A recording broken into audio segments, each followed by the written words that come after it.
Welcome to Thread of Terror. We bring you the creepiest stories from Reddit. Dim the lights, grab a blanket, and hit subscribe so you never miss a scare. What is the most scariest but still unexplained thing that you have experienced? Story 1. The flight that should have ended in disaster. The flight accident that did not happen to me and several others in the army. I was flying UH-1 Hueys for the United States Army, supporting the Ranger School in the North Georgia mountains in the fall of 1978. At the end of a morning mission, I was on the controls, flying down from the mountains to Camp Frank D, Merrill Landing Zone, northwest of Dahlonega, Georgia. I was relaxed and looking forward to refueling and returning to Fort Benning that afternoon. Something started bothering me and I could not quite put my finger on it. After about a minute, I knew something was badly wrong with the aircraft and that we needed to land. The instruments were all normal. There was no unusual sound or vibration. The controls all handled normally, with no binding, sticking, or excess play. As I had only about 450 hours of flight time, I alerted the other pilot and asked him to take the controls to check things out. I thought that I might be imagining things, especially as a trained engineer. I could not identify anything specific that would lead to my feeling.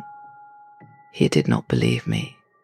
When I said something was wrong with the helicopter, he played around with it for a minute or so and said, "The bird is good," and handed the controls back to me. As soon as I got back on the controls, the feeling that the aircraft was unsafe came back. Something was really wrong. I declared an emergency landing and told the other pilot to call Fort Benning flight operations on our ultra-high frequency radio and give them the coordinates of a small 2-helicopter clearing I could see her in a gentle slope. "We are putting down right there." And to contact the Camp Merrill Aviation Liaison on the local very high frequency in case something went wrong during the landing. We landed, and after the rotors stopped turning, I immediately climbed up top and looked at the rotor hub. The longitudinal bearing that transmitted pitch information to the blades had failed. Instead of having less than a few thousandths of an inch of play, it had over 1/4 inch. The other pilot blanched when I asked him to take a look. A maintenance helicopter arrived about 5 to 6 hours later with a test pilot and technical inspector. The test pilot took a look, blanched, and asked the other pilot how he knew there was a problem.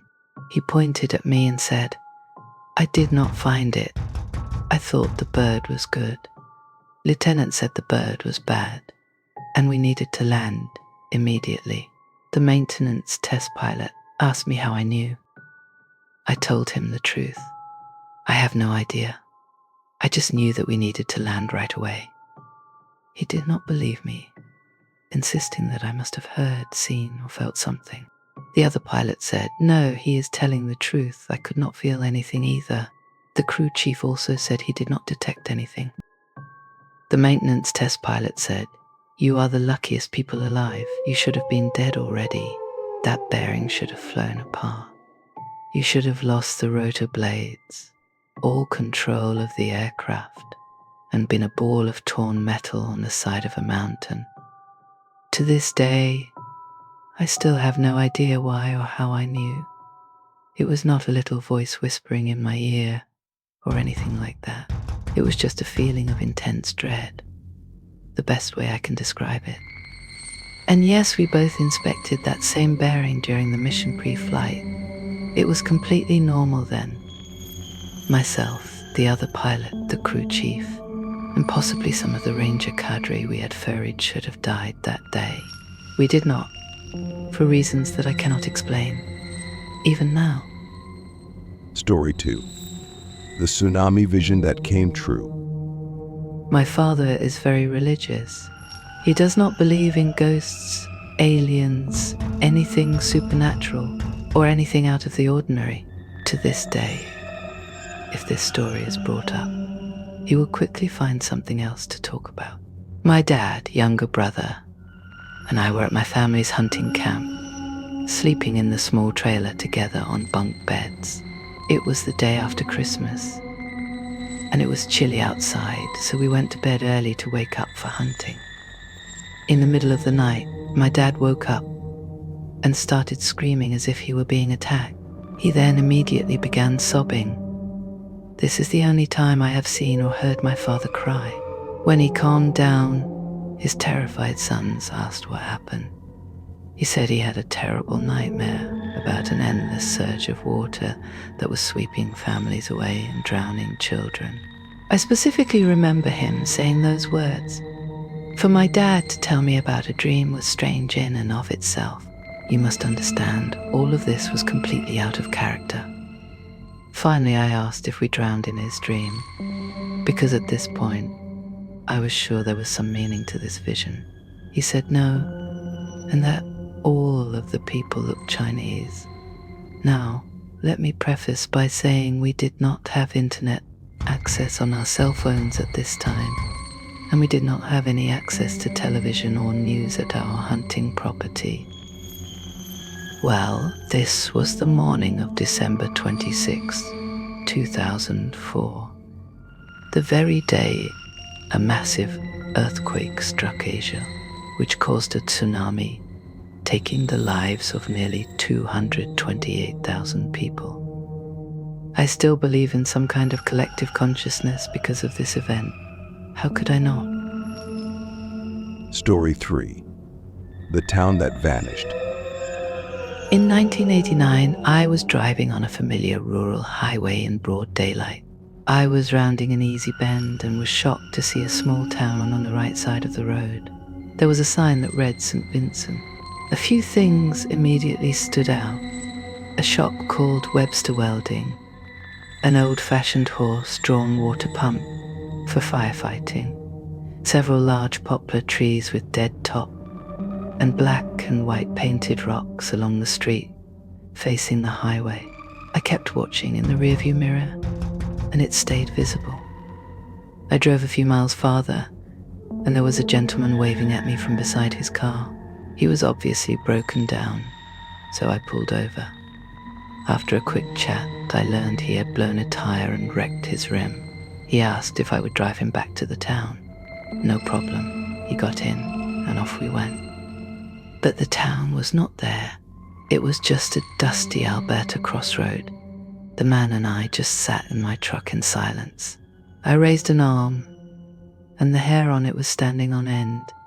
His was too. He said all the trees were dead. Are we dead? Eventually, I drove him to a nearby town. He simply got out of the truck and walked away. I remember it like it was yesterday. I could describe what that town looked like in perfect detail. Story 4. The goat-like creature in Alberta. I have shared other unexplained stories online, but I am not sure if I have told the one about the thing my friend and I saw on the side of the road. I will try to recall it to the best of my ability. It was about 12 years ago. If anyone else saw something similar, please let me know. It was around 3 a.m. in rural north central Alberta. My friend and I were driving home from a high school party, and neither of us had consumed alcohol or taken any drug. It was the middle of winter. In Alberta, this means it was extremely cold outside. That night, it was below -30°C. The whole way home, my friend and I were chatting about the usual things. What happened at the party, the boys we liked, and so on. While most teenage girls are chatty, this friend, in particular, was a chatterbox. Mostly I would listen and just react to whatever she said, because she did most of the talking and did not require much input. I would sometimes zone out and look out the window. We were about 5 to 7 minutes outside of town at this point, taking the highway, probably going 75 to 90 kilometers per hour. based on an online calculation that puts us about 6 to 7 kilometers outside of town in a sparsely wooded area with no services open in town. As we rounded a corner, I was zoning out while listening to my friend talk. Through the windshield, I noticed glowing eyes off the side of the road. The headlights were not fully hitting whatever it was. The eyes were greenish yellow. This would be normal, except these eyes were about 7 to 8 feet above the ground. At first, I thought it was a hiker or someone walking back to town, but their eyes would not glow, and no one would be walking that far from town or any houses when it was that cold and late at night. As we drove closer, this figure appeared to have goat-like legs, was very heavy-set, and stood on 2 feet. Its arms hung down by its sides like a person's, and it seemed to have some kind of dark clothing on its upper half. It had something like goat-like horns that curved but pointed upward. At this point, my blood ran completely cold, and I experienced a full-fledged instinctual freeze response, with the hairs standing up on the back of my neck. I remember hearing my own internal voice think, I should not be seeing this. This is wrong. I even teared up. We passed by it relatively quickly, and I could not stop thinking about what that was. My perception of time was a bit strange after that due to panic, but soon the lights of town appeared in front of us, and I realized my friend was not talking anymore. I turned to her, and with tears still in my eyes, sheepishly said, Sorry, what were you saying? I must be going crazy, but I thought I saw something back there. She said, No, it is fine. I saw it too. Did it kind of look like a goat? So she saw it too. We had no idea what it was. We both come from hunting families, and I know the easiest guess is that it was an elk or moose standing on its hind leg. But the arms of an elk or deer do not just hang beside the body, they tend to stick outward a bit. Regardless, this figure seemed human-like in its stance and was very heavy-set. Then you might think, oh, it was a bear, but it had horns and curved back legs. I assume a moose would be the same as an elk or deer, but I have never really seen a moose standing in place, usually only when they are fighting. Even our responses were odd. You would think, given scary movies, that we would immediately react. But instead, we both just kind of got entranced and terrified, our blood running cold. Although my friend and I are no longer in contact, we talked about it a few times in the years that followed. She continued to refer to it as the goat thing. Story 5. The man at the foot of my bed. This one still gives me chills just thinking about it. I will say to a point, I believe in paranormal stuff. I have had too many creepy and unexplained things that I can confirm with others happen. However, I try to be very skeptical and always try to find the most reasonable explanations. This happened about 25 years ago. I was 7 or 8 years old. I was lying in the top bunk of the bunk bed I shared with my twin brother. We had an attached bathroom, and the only light coming in the room was the light emanating from under the bathroom door. I was lying in bed, listening to my brother cry as my dad tried to remove a splinter from my brother's finger. I looked at the foot of my bed, and I saw a man, about 5 feet 10 inches tall, with long hair about shoulder length, a short beard, and what looked like a flannel shirt, and possibly overalls or suspenders standing there, and his pupils were glowing, kind of green, like when you see an animal's eyes in the dark. I started screaming, Daddy, Daddy, there is a man in here, standing at the foot of my bed. I looked back, and he was gone, and I just kept screaming. I was terrified. This apartment had a front and back door, but they were absolutely locked, as we lived in a bad neighborhood in a very old part of the city. 10 years later, I recounted the story to my dad, and he had honestly forgotten about it. He did say, and he did not tell me when I was younger, that he did from time to time swear he saw a man who matched that description, the glowing eyes, in the apartment late at night. My dad had searched the apartment a few times after seeing him, but there was no trace of a way he came in, and often he would follow the man to a closet, and he just sort of disappeared. Story 6. A disturbing night drive encounter. I was out with my ex-roommate on a night drive. We like to go driving and get lost in the country sometimes, just listening to music and talking. We lived in central Illinois at the time, so it was pretty much just open land and cornfields. It was very dark though, so we could not see too much beyond the sides of the road and what was in front of us. My roommate was driving, and at this point we had the music off. She suddenly stopped mid-sentence. I had been looking at my phone, so I looked up at her when she got quiet. Her eyes were wide and her brow furrowed. I looked up at the road. On the left side, there was a man, just ominously staring into the darkness. Not even half a block later, there was another doing the same thing, and another. About 10 seconds passed, and we saw another man facing the road, but still on the left side, staring into our headlights with this blank, almost psychotic expression. My blood ran cold, and I could not explain why. It was so unsettling, even though they were just people standing out there. After passing all of them, my roommate suddenly said, "What was that?" I said, I had no idea, but I wanted to go home. I am sure there is some plausible explanation, but that night still makes me shudder for some unforeseen reason. My roommate was creeped out too. There were no houses out there, just fields with a few patches of trees. No farm equipment, mailboxes, cars or driveways, just empty darkness and fields. It felt like something out of the Twilight Zone. Story 7. The creepy voice in my apartment. This is something that happened to me quite recently, and it creeped me out so much. I live alone in my apartment, and I am a horror gaming fan, so I was scouring Steam looking for a cool horror game.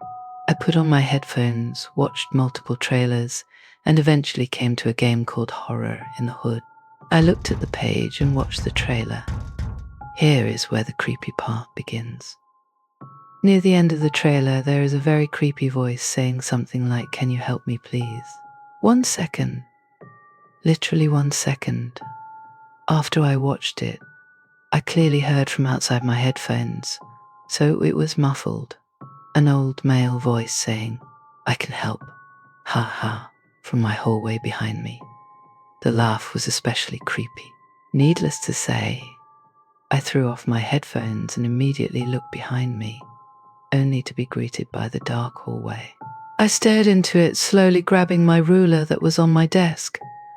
After moments that felt like an eternity, I was able to stand up. I slowly moved toward the hallway while grabbing a tiny flashlight I have on my nightstand.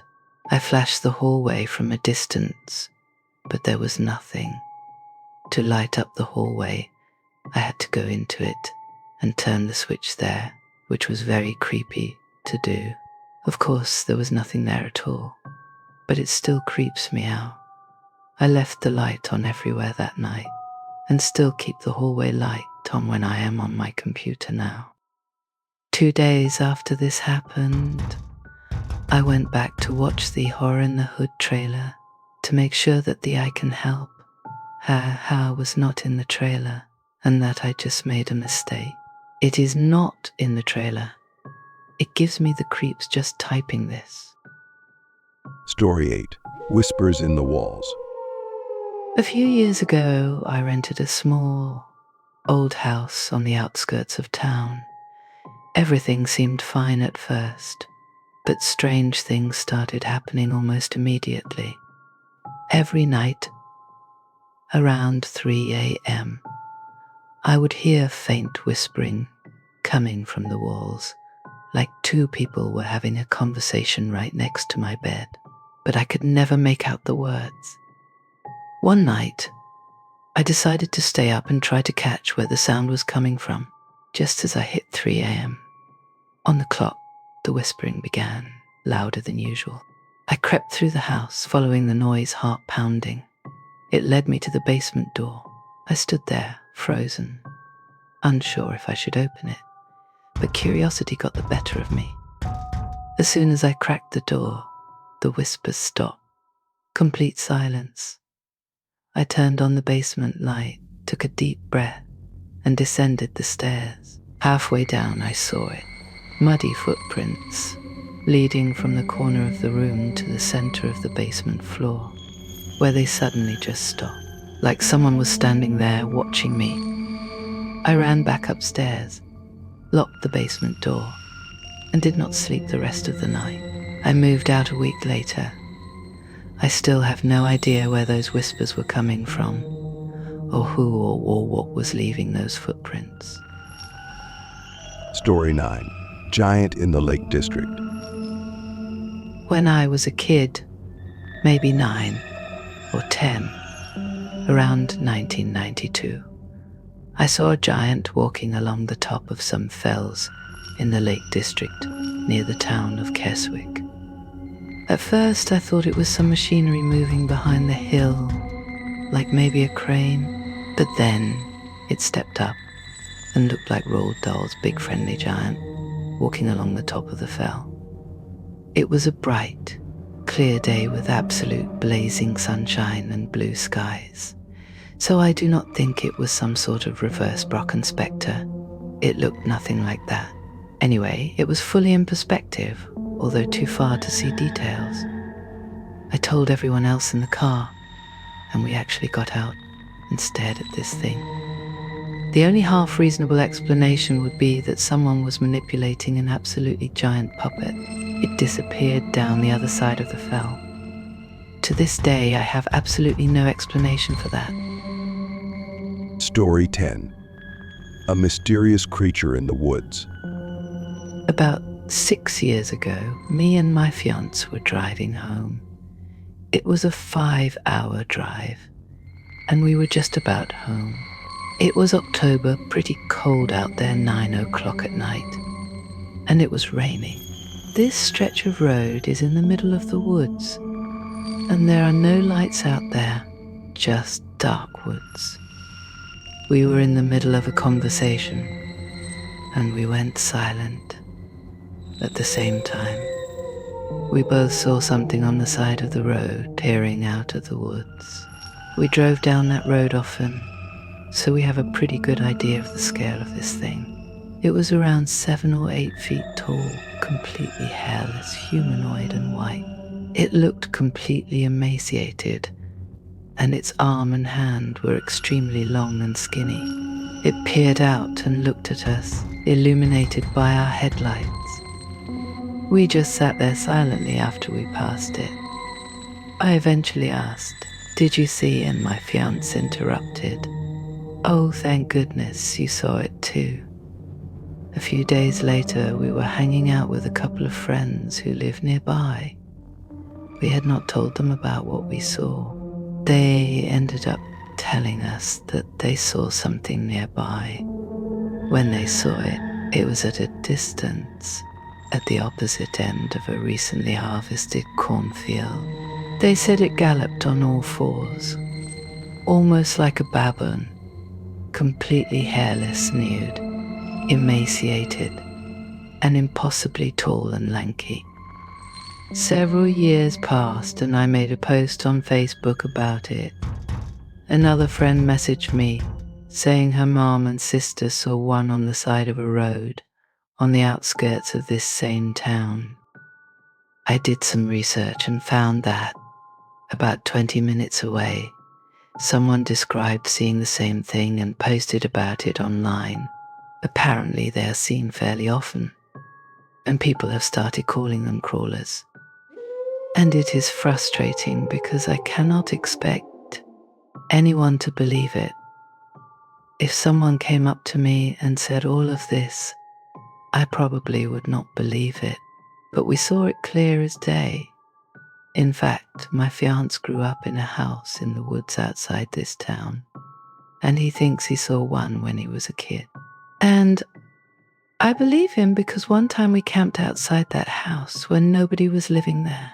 In the woods, we heard a baby crying. There is no way a baby would be in those woods. Story 11. The Haunted Mirror. Back in 2015, I lived alone in a studio that was in a not-so-great neighborhood. It always had an eerie vibe to it, like something was moving in the corner of your eye or breathing down your neck whenever you got up to get a midnight snack. I was having a rough time with depression then, so I completely chalked those feelings up to my own mind being strange and playing tricks on me. A friend needed a place to stay temporarily, so I told her the couch was hers as long as she needed it. I had been away for a few nights, and when I returned, she said she wanted to talk about the apartment. She said something about it was just downright spooky, that it felt like something was always behind her, and that she would keep music playing or someone on the phone to not feel so uncomfortable. I get the most sickening goosebumps thinking back to this, and if she had not been there to witness it all, I simply would not have even believed my own eyes. In the midst of our very conversation, as we were standing in the kitchen area, which was on one side of the apartment, the bedroom was on the opposite side, less than 50 feet away. We saw the full-length mirror, which was leaning against the wall, do a sort of teetering walk and flop flat on top of the bed. We froze and looked at each other, then marched straight over to it. We picked up the mirror, and for about 5 minutes, we tried to recreate how the mirror could have done that. With the angle it was set at against the wall, it should have shattered on the floor, as it was too far from the bed to land on it. How did it teeter like that? As we were trying to come up with a reasonable explanation, both of our eyes were drawn to a framed photo of my family on top of my dresser. The photo teetered forward left and right, then slammed face down. It was the exact same way the mirror had moved, except it felt aggressive. It felt personal. I set it back in its rightful place and we ran out of there as fast as humanly possible. We moved into her family's home within that week, and neither of us has ever experienced anything like that before or afterward. Story 12.